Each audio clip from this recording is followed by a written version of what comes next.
फखर news की ताज़ा तरीन खबर शामिल करते हैं। आलमी खबरनामा के हवाले से हुर्रियत रहनुमा यासीन मलिक की अहलिया मशल मलिक ने पाकिस्तान की क़यादत पर जोर दिया है कि वो आलमी सतह पर मसला कश्मीर की जद्दोजहद को उजागर करने के लिए अमली इक़दाम करें।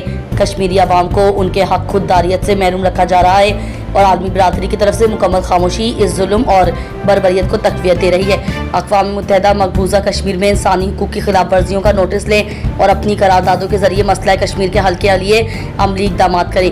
भारत कश्मीरी क़यादत को मुनज़्ज़म तरीके से खामोश करने की पॉलिसी इख्तियार कर रहा है। हुकूमत पाकिस्तान हुर्रियत रहनुमा यासीन मलिक के मुकदमे को बैनुल अक़वामी अदालत ICJ में लेकर जाए। यासीन मलिक गुज़िश्ता 3 दहाइयों से कश्मीर की आज़ादी के लिए तनहा जद्दोजहद कर रहे हैं। फखर न्यूज़ के हवाले से आज की ब्रेकिंग न्यूज़। अब्दाली मिसाइल का कामयाब तजुर्बा। पाकिस्तान ने ज़मीन से ज़मीन पर मार करने वाले बैलिस्टिक मिसाइल अब्दाली का कामयाब तजुर्बा किया है। मिसाइल को कम फासले तक अपने हदफ को निशाना बनाने की सलाहियत रखता है। रिवायती व गैर रिवायती वार हेड ले जाने की भी सलाहियत रखता है। ISPR के मुताबिक मिसाइल तजुर्बा तरबियती मकासद के तहत किया गया, जिसका मकसद असलहा जाती सलाहियत को जांचना और दिफाई तैयारी का मुजाहरा करना था। सदर, वज़ीर आज़म और अस्करी क़यादत ने कामयाब तजुर्बे पर साइंसदानों और इंजीनियर्स को मुबारकबाद दी है।